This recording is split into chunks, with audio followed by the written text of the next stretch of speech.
Good morning, a pleasant day to all of you out there. Thank you for watching Agenda, and you are obviously watching this via Cignal TV channels 8 and 250.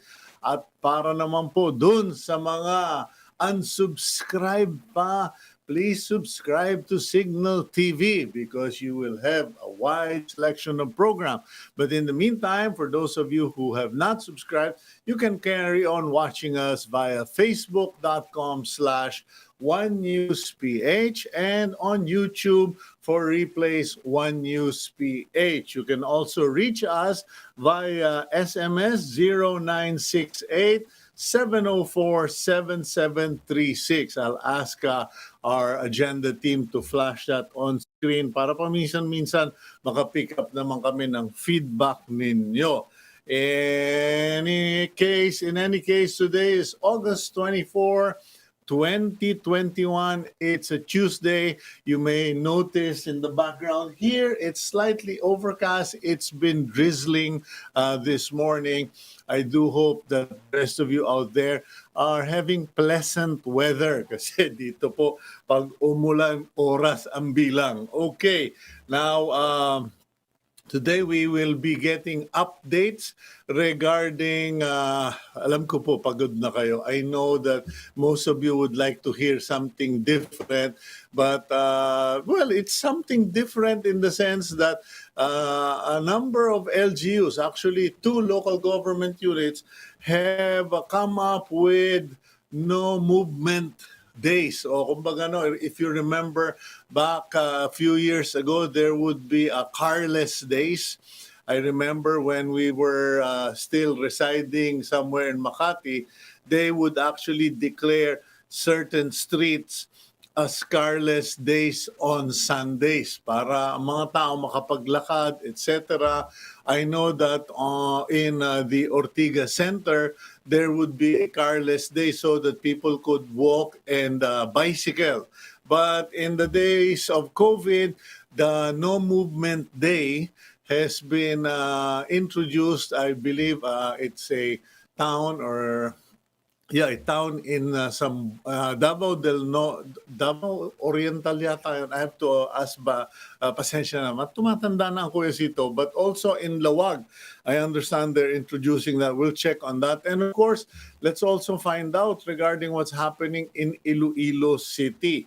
Okay, but in the meantime, para naman ma-update din kayo sa mga ibang events because you are all asking for other stuff.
Okay, let's go for the rematch. Welcome again to the program Agenda. I'm your host, Cito Beltran. And like I was saying before, I was rudely interrupted.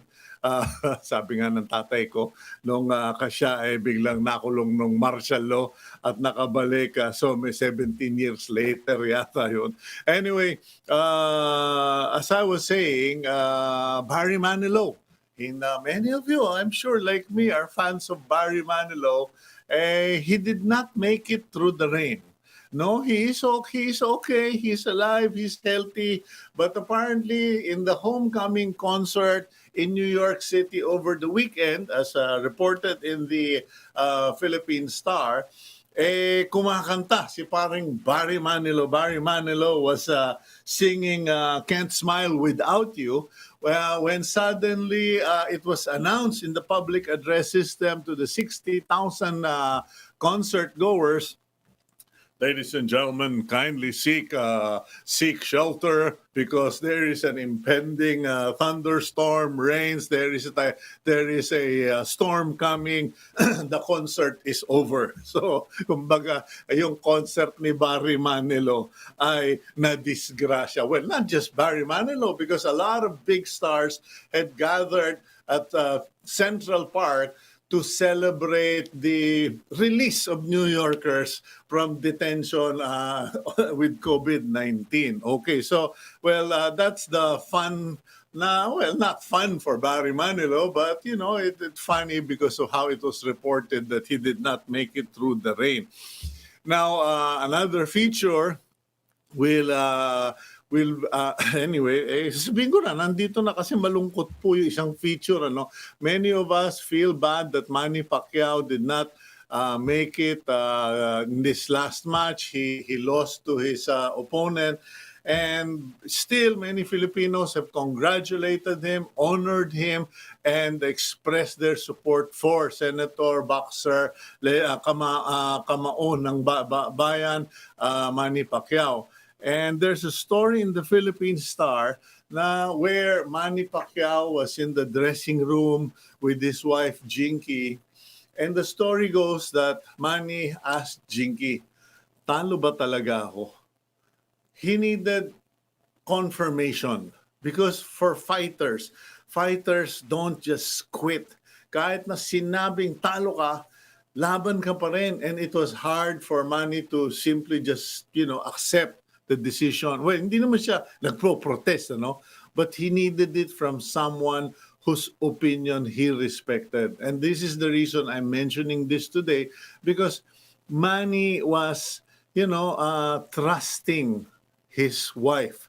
And that is commendable when you seek confirmation above all from your wife, no? And sabi ni Jinky, yes, natalo ka.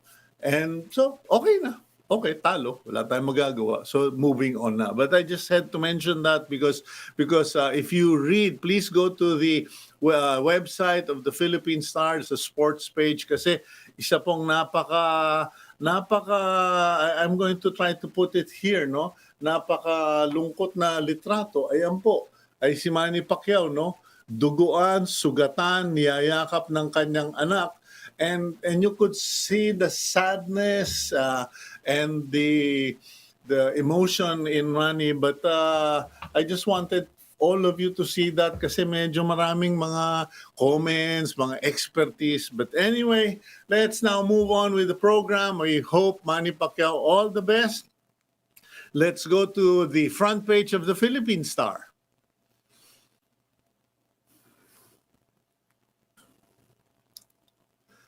And there we have it, 466 more Delta cases detected nationwide. Ayan po, no? So that's the main headline of the Philippine Star. And at the top of the paper, at the front page, Palace to PhilHealth reimburse hospitals ASAP. Kumbaga, as soon as possible. Bayaran daw ng PhilHealth lahat ng mga hospitals.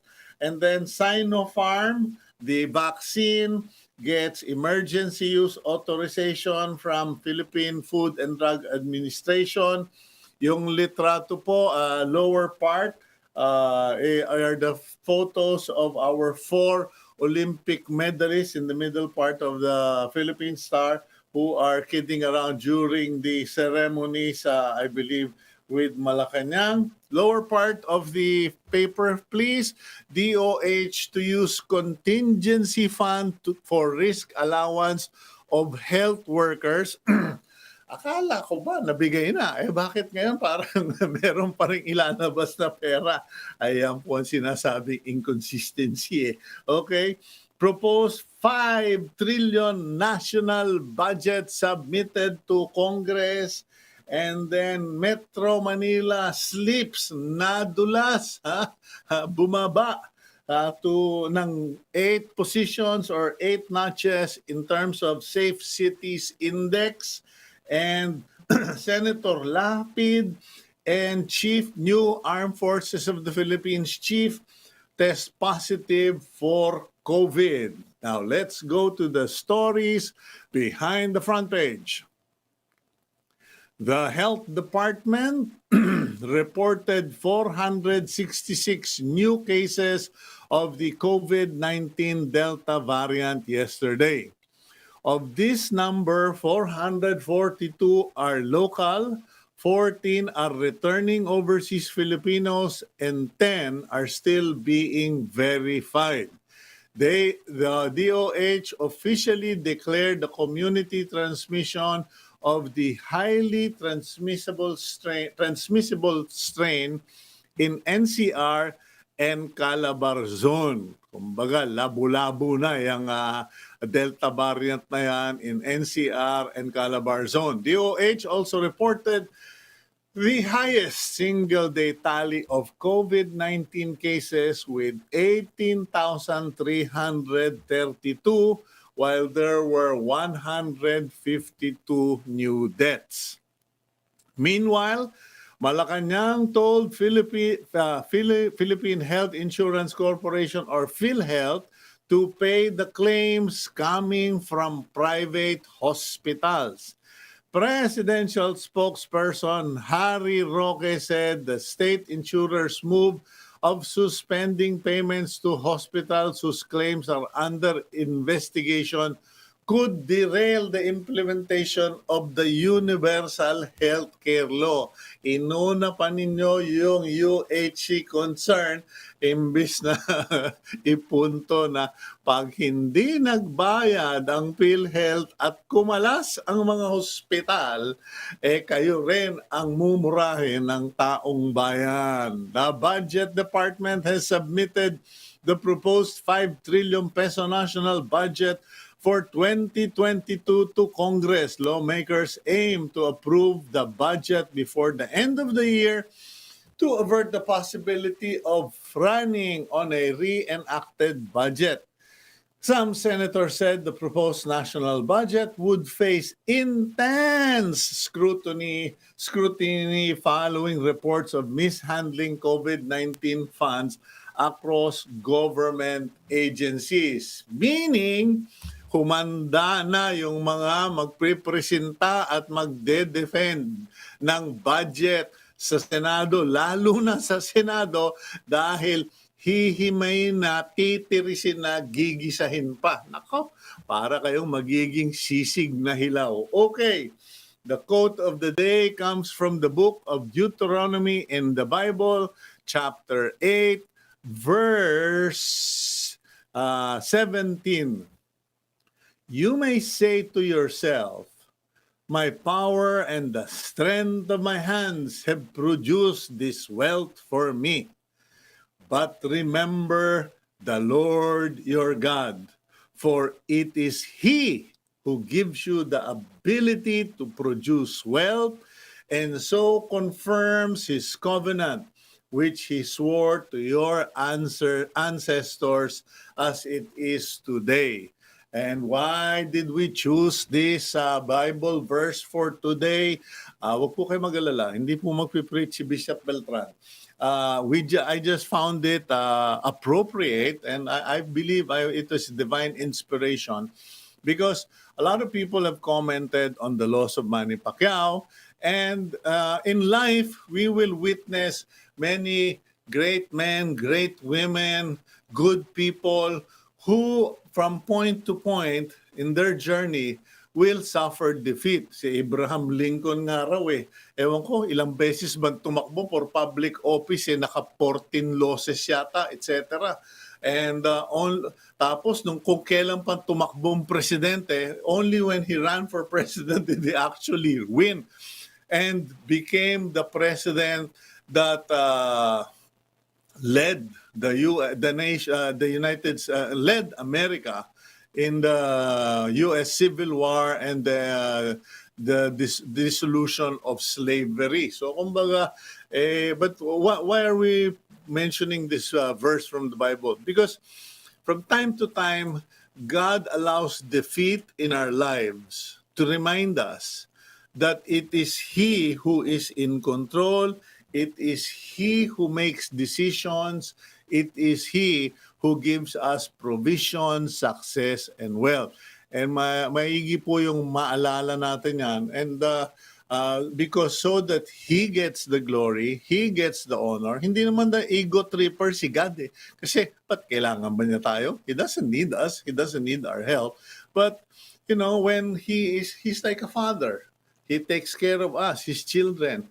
Pero kung minsan lumalaki ulo natin, o sige nga, pabayaan mo madapa yan. O nung nadapa tayo, papatulungan mo ko. Diba? So, well, I'm just sharing that there.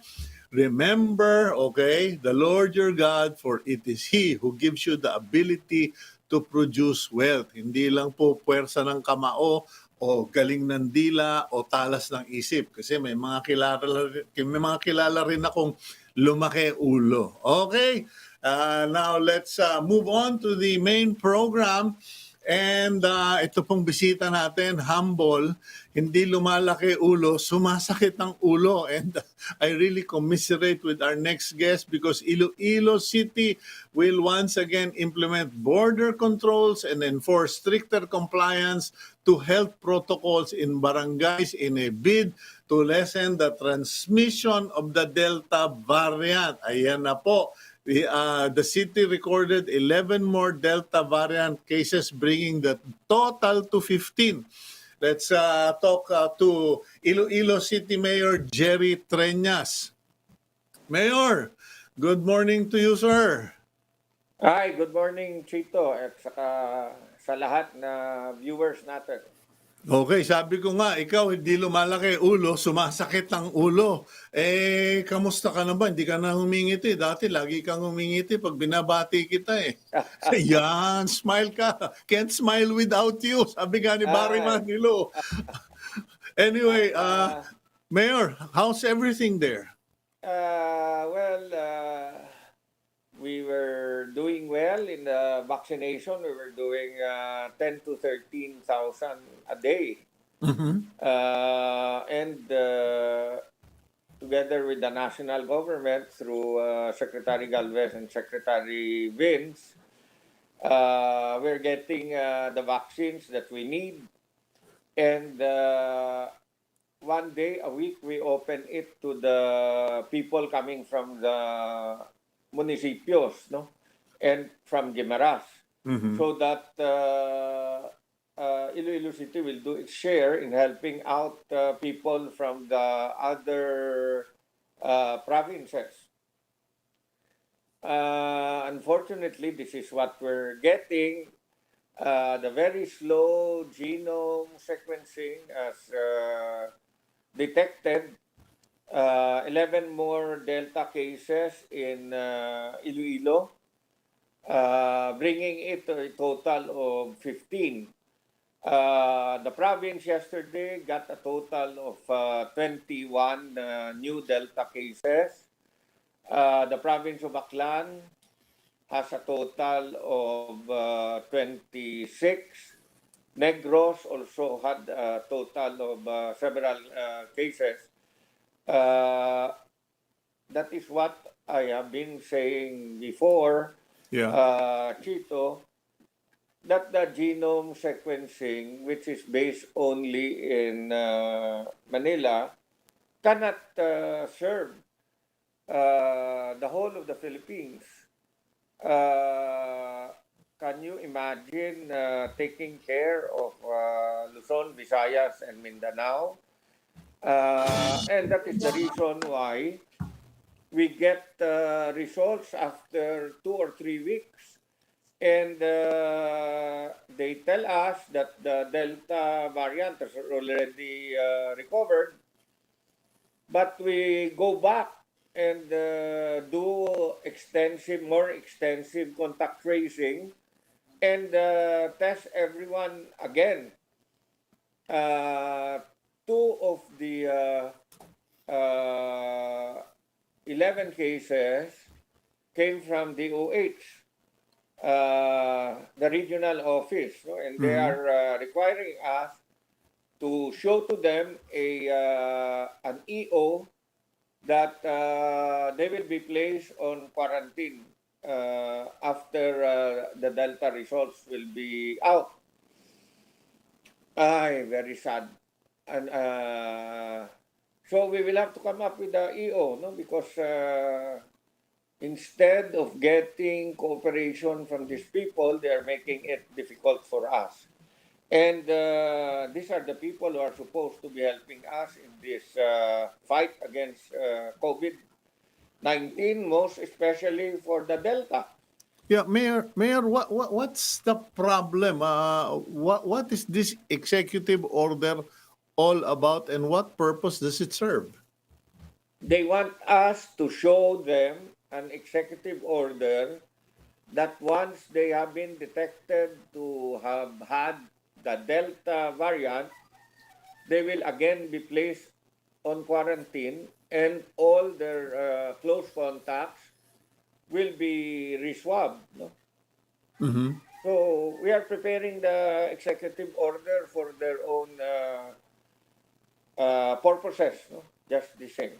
So parang, okay, nanggaling sa DOH, Regional Hospital, yung finding na may Delta variant yung pasyente, and pag tinurn over or send back to the places of residences or residents, you in turn are required because of the executive order to put them in quarantine again and for retesting in the future. But isn't that the normal situation anyway? Well, these two persons coming from the OH who were detected to have the Delta variant are requiring me to present to them an executive order. So we will do that. Official sila or employee sila ng DOH? Yep. And nag-positive sila sa Delta? Oo. Ngayon, And ayaw nila mag-quarantine, ayaw nila magpa-swab unless I can show to them an EO. Gusto nila may legal basis, Chito. aba, hindi ba meron kayong power of the local government under the DILG, and as expressed by the IATF, you are the implementers of national policy? Why don't you just report these two jokers to the Secretary of Health? Totoo. Para matanggal na lang. I mean, sorry, I don't want to prejudge them, but under this circumstance, if you belong to the Department of Health and you are the first to demand legal basis for your quarantine and your retesting, I mean, something is wrong here. You only notice it now? Well, matagal na. I'm just trying. I have to be partial. Ano ba man? I'm being impartial here. But you presented me with that. Ay medyo Chito, you only notice that there is something wrong somewhere. Ay, ako, I've been losing my voice in already shouting and making mura when I Oh. talk to PhilHealth. Ay, buhay. Pero We at least just have to navigate against all these obstacles. okay, but Mayor, Feeling ko, Chito, yeah. tayo, no? Tayo mga tao. Parang parang pinapaano tayo sa obstacle course. So, anong obstacle course? Itong PhilHealth, ang DOH. We have to navigate. Sometimes we find difficulties, but we have to navigate through them. No? Ako, I have to do it for the sake of my people. Well, Sometimes I what, get angry. Sometimes I talk to them slowly. But PhilHealth. Let's talk about PhilHealth. yeah, I want to clarify that PhilHealth issue kasi, I mean, PhilHealth is the problem of hospitals and doctors. It shouldn't be a problem of a mayor. I I I regularly write PhilHealth for the problem of the hospitals because I understand that if PhilHealth does not pay the hospitals, sooner or later there will be a problem. And it is not the hospitals directly that will be affected, it is the patients. And the patients are my constituents. Uh, the list is so long, I think it's about 1 billion that PhilHealth is still supposed to pay Iloilo City hospitals. For the Iloilo City Molecular Lab, it's about 200 million. They only paid us 1 million. It's a good thing that we are a government facility. We can always look for test kits coming from the DOH. But what if we are a ordinary private laboratory trying to help in this during these times? I do not know what's wrong with PhilHealth. I can only surmise that there are no more funds and they cannot pay. So I was even telling them, why don't you go to Congress and request for funds coming from the Bayanihan 3? Because this situation cannot go on.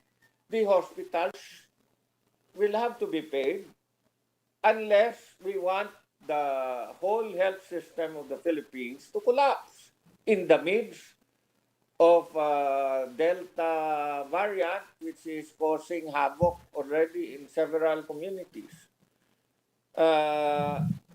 Ako, minsan galit ako, but ang ano na Chito talaga is matulungan na lang ito, forget in the meantime. Well, why the president already issued instructions yesterday.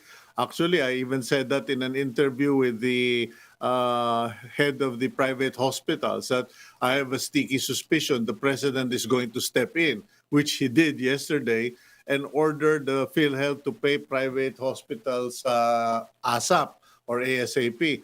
Are you confident that that will quickly resolve the issue? Or kasi sabi mo, 1 billion for private hospitals and 200,000 plus for the 200 million. 200 million for the molecular labs, etc. How bad is the situation in Iloilo? Alam mo, Chito, ako, I'm not very optimistic that it will be paid. Palagay ko, wala na talagang pera.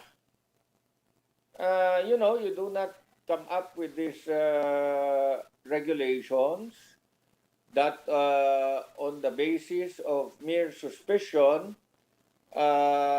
you withhold payment unless you do not have money anymore. Something terrible really happened in PhilHealth that they just cannot catch up, unfortunately. I think they are bankrupt. Wala na. Whether they like it or not, I do not think they will reach this stage where they will say that we will not pay you if we have suspicions of fraud when they still have money. I think they no longer have money. Okay, well, let's go for a quick break, Mayor Jerry. And when we return, could you just give us updates on what you are planning to do for Iloilo City, given that you have now more Delta variant cases and history and data shows that once it's in one area, it spreads like wildfire. So we'll go for a quick break, and we'll be right back after a minute, Mayor. Sige, sige.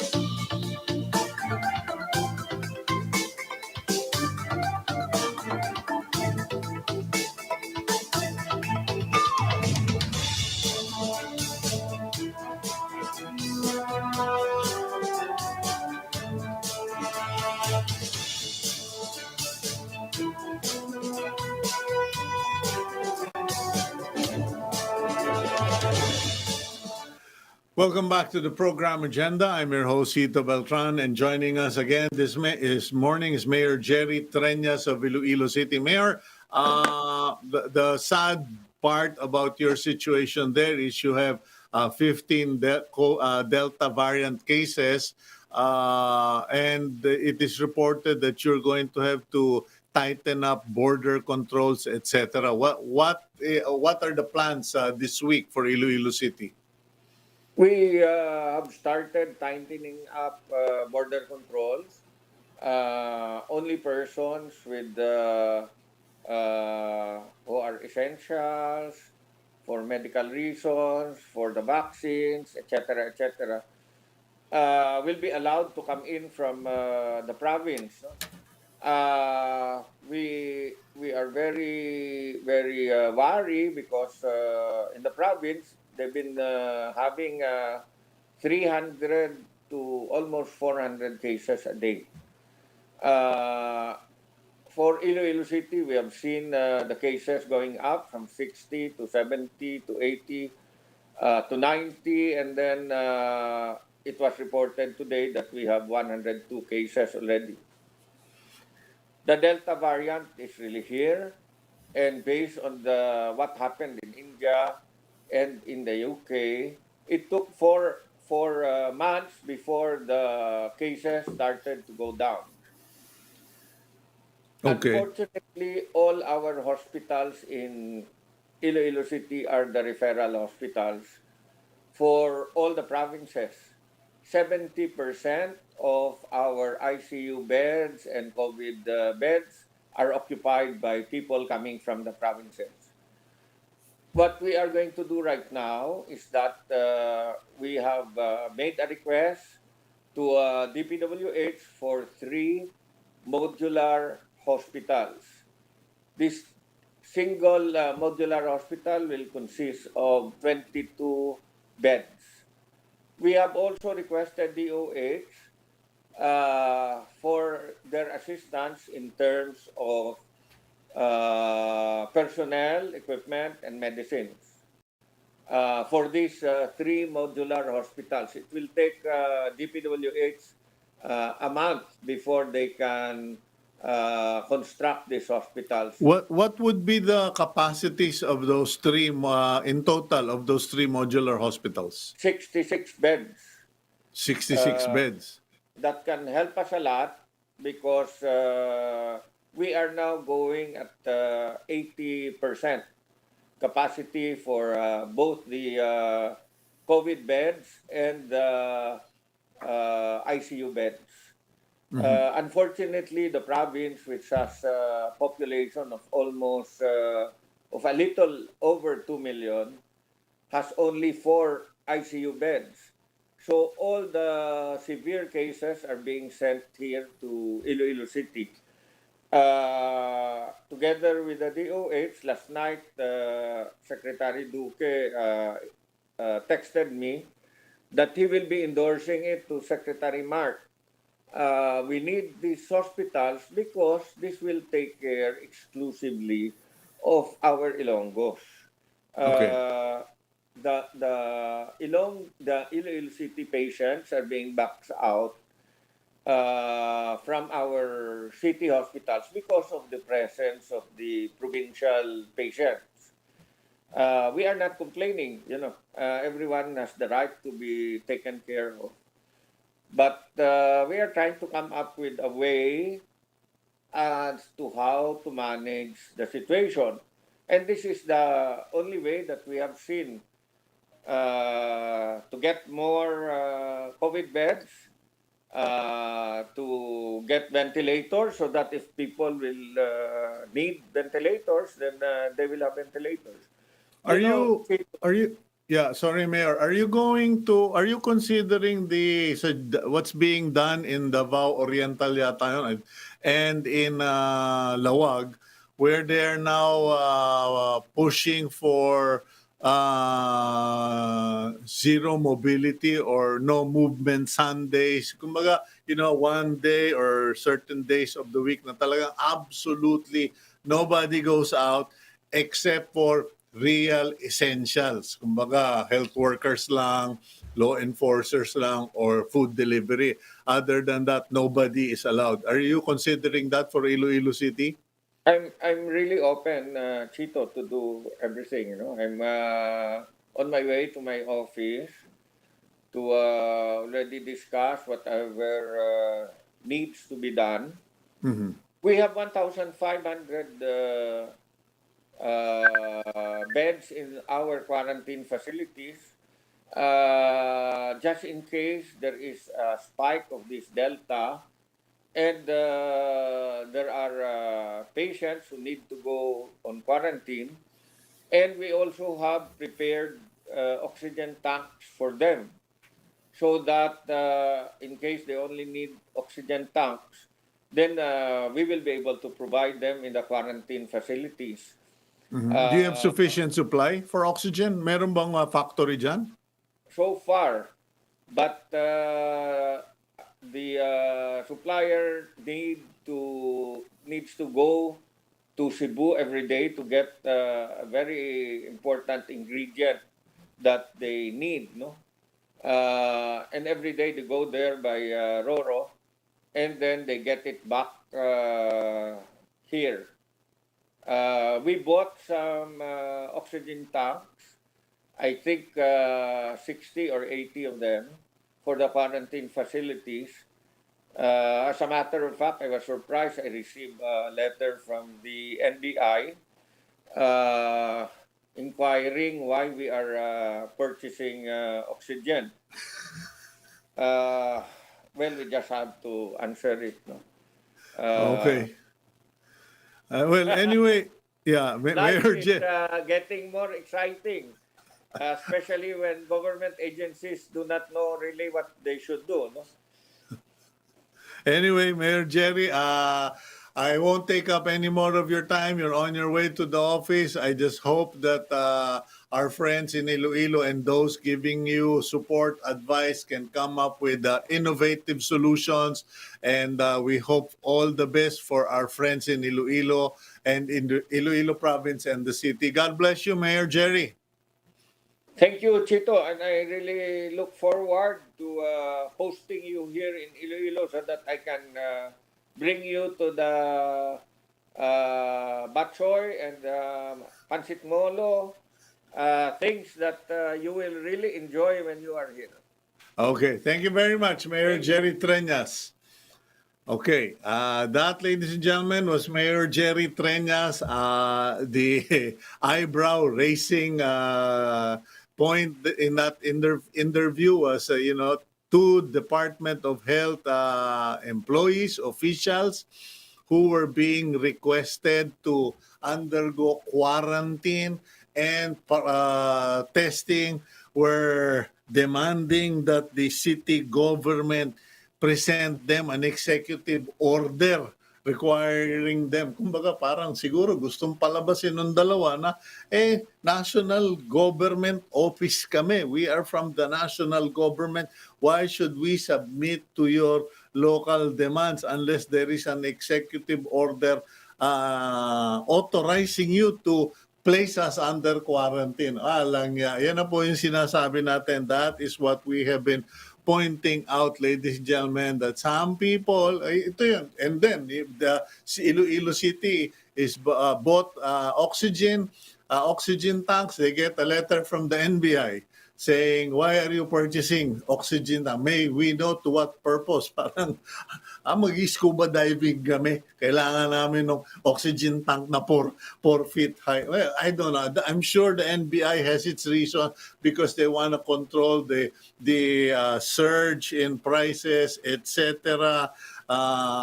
But sometimes there has to be common sense and coordination. Hindi yung sending a letter parang in compliance. Kasi yan po yan Yan yung mga yan yung mga, I remember when I would give seminars, people would come up, "Sir, can I have a picture with you?" Ayun ako naman, si tanga, akala ko, they like having my picture with them. Yung pala, in compliance, para lang ma-evidence that they were in my seminar and that I was the instructor. Ewan. Anyway, let's go to more developments regarding the fight against COVID-19. Punta naman tayo. DJ Debanger sa Laoag City. Let's interview Mayor Michael Marcos Keon. Here we go. Wait a minute. Mayor Michael Marcos Keon. Mayor, is that you? Yes. Good morning, Cito, and good morning to your viewers. Good morning, sir. I'm just wondering, how are you related to the Keon who was in Philippine Sports Olympic blah blah blah? I'm the same person. Ha? Hindi ba you? Wow, I am both happy and I am shocked to see you because I used to have balbas. Yeah, you used to have a beard and you used to be the glamour boy of Philippine sports. Medyo pareho na tayong tumanda. Anyway, Mayor, netizens have praised Laoag residents for their adherence to discipline, especially to the city's No Movement Day. I mean, hey, that was one great idea. Can you please share that with our viewers? Well, the reason why we decided to institute a No Movement Day, and we decided to do that on a Sunday, is because of the surge of COVID in our city. Mm-hmm. And the fact of the matter is we wanted to have a No Movement Day in the center of the city because it's the city that attracts all of the people. And so by doing that, we were hoping to really slow down the spread of COVID. And I'm happy to note that the reaction of the people has been generally positive. So what we do in a No Movement Day, of course, we allow hospitals to be open and pharmacies to be open and gasoline stations to be open. But all the other businesses, all the other establishments are closed. And in so doing that, the center of the city is completely empty. And we feel that that is a way of really stopping the spread of COVID in our beloved city. Okay, when you say No Movement Day, is it just one day of the week? Like, we used to have back in the 80s or even in the 90s where, carless days, etc. In Laoag, how many days a week does this happen? One day a week on a Sunday. Okay. People want us to extend that to the weekend, to make it Saturday and Sunday. There are even people who want to make it MWF, and there are people who want us to do it for 2 weeks. But, this would obviously be a problem in the long run because, the whole problem with COVID, which we are all facing, is that you have to balance between securing the people, securing their safety, against the COVID-19, and at the same time ensuring that they can put food on the table. So this is a dilemma that everyone is facing buong mundo. So we have to balance the two. So it would be very hard for us to have a full no movement week. I mean, we would have to give out so much ayuda. We'd have to give out so much food relief. And talking about food relief, we have recently, because as you know, as you might know, Cito, we're under ECQ. Yeah. So we have recently given out a total of 35,000 food packs to all of our kailian, to all of our people here in Laoag. And even though we've given out so much food packs, it's still not enough. And of course, we concentrate on the indigent sector, but then of course, people all go onto the internet, go on Facebook and say, sana all, sana all. So we end up by giving to everybody, and that's a large amount of our budget. That cost us more than 12 million to be able to buy 35,000 food packs. But we want to continue to help our people. But it's, as I said, it's a balance between ensuring that people can still have a livelihood, ensuring that people can still feed their families, and at the same time securing people and trying to stop the spread of COVID in our city.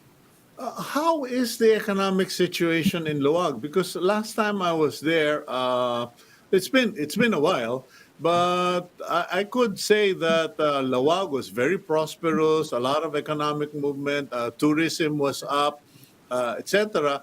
But how has COVID-19 affected your city?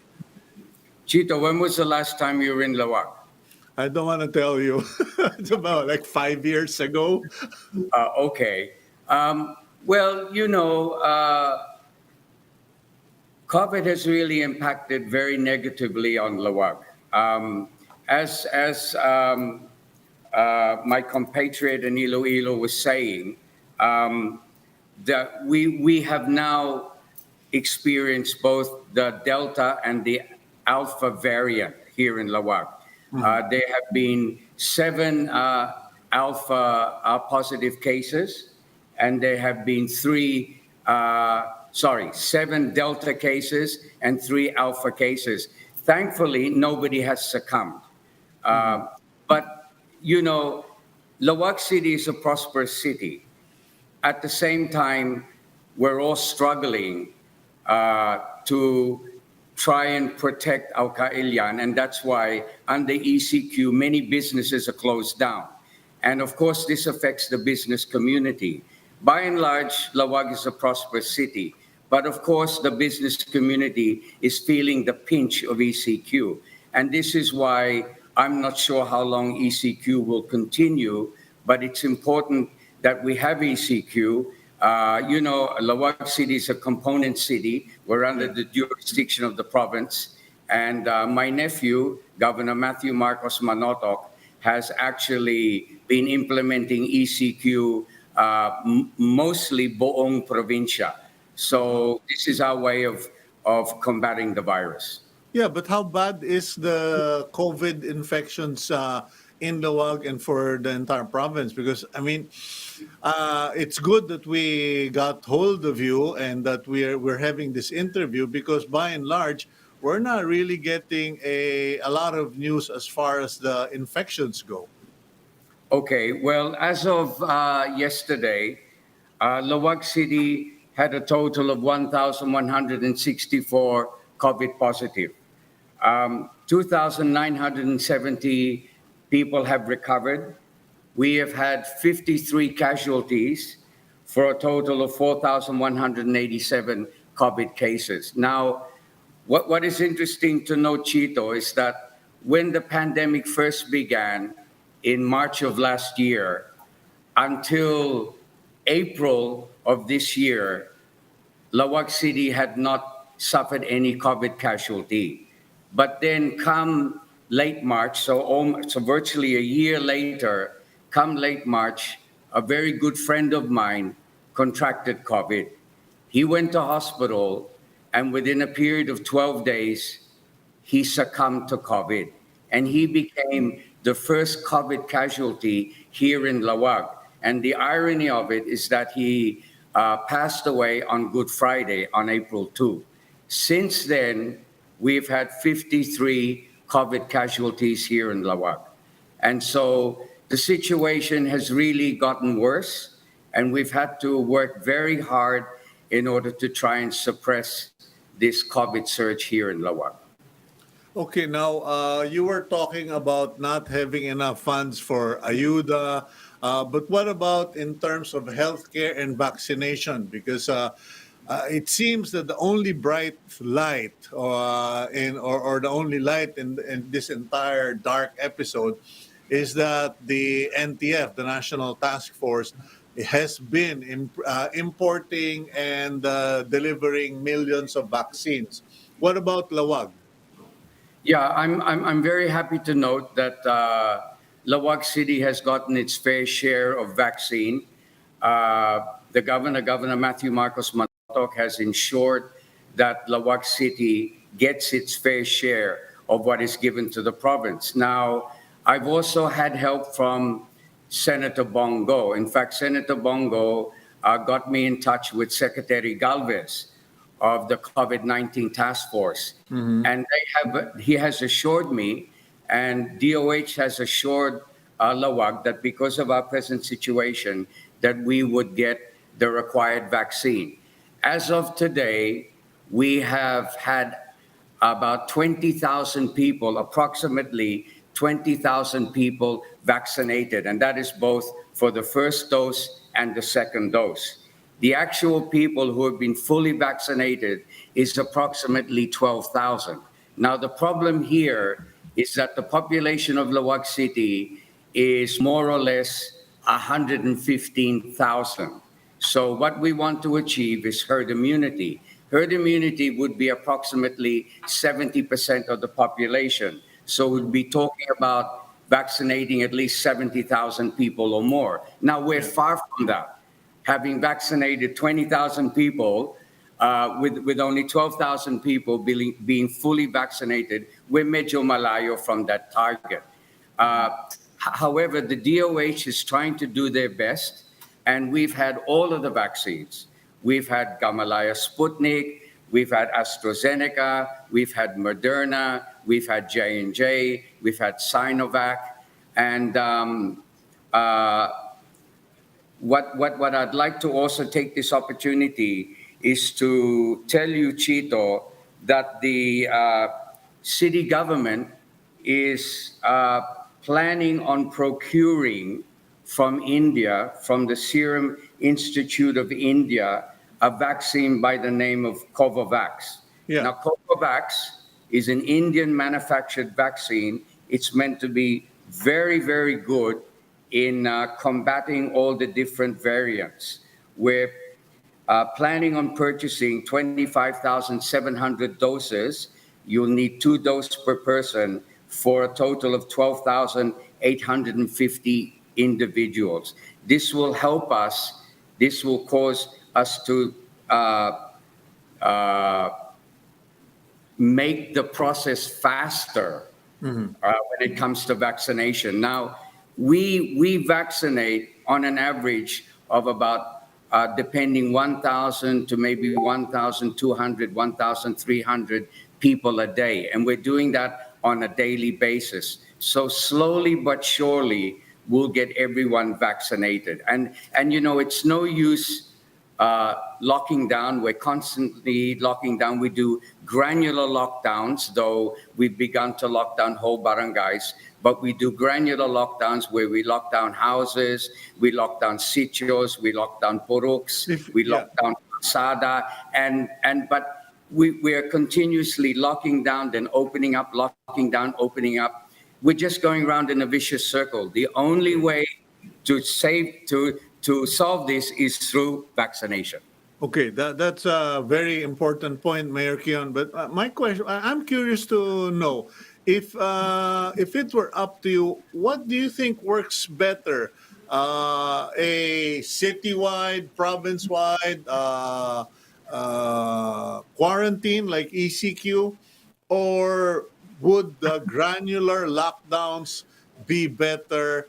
And do you have the component testing kits? Because I've been told, and even the World Health Director General has pointed out, without testing, we can't figure out where it is and we can't quarantine properly.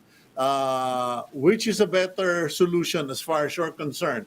Large scale quarantine or granular lockdowns? We've tried both. I'm not exactly sure because we're in the midst of the pandemic. Um, the problem is, and I said this before to you, Chito, is that the problem is balancing people's economic needs with the safety of the people. If you have a long-term ECQ, the majority of people do not go out. People remain in isolation.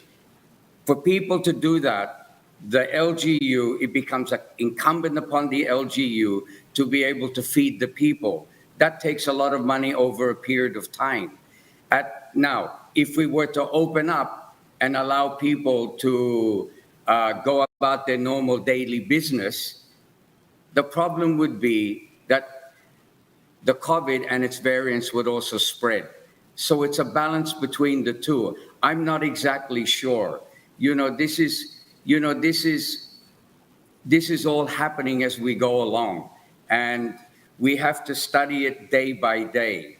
As far as I'm concerned, if we could implement more no movement days, I believe that we could really suppress the variant. Because every night I look at Al Jazeera, I look at BBC, and I see overseas, for example, in Sydney, Australia, they locked down Sydney for a full 2 weeks. Yeah. It actually made people riot.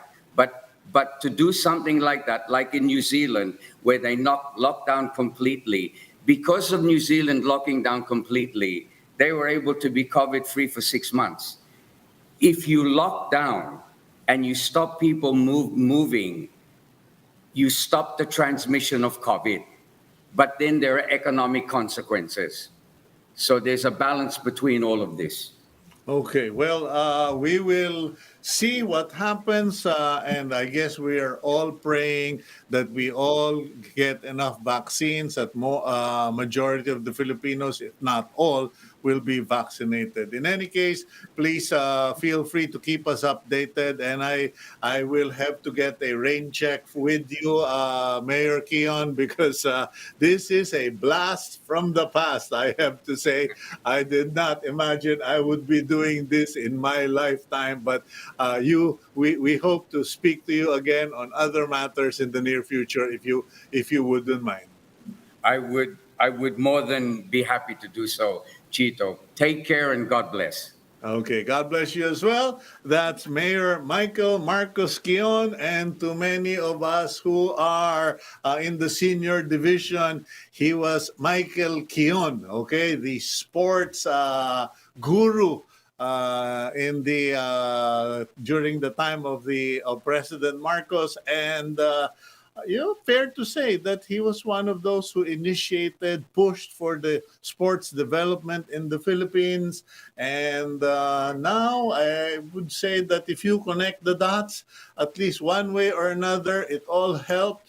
And we have reaped a gold and a few silvers in the last Olympiad for the first time. And we will find out how things have been. We'll be inviting him to come over to the show one of these days. In the meantime, thank you very much for joining us, and we hope you have a good day. The weather is improving. God bless all of you. Stay safe, stay healthy, be strong.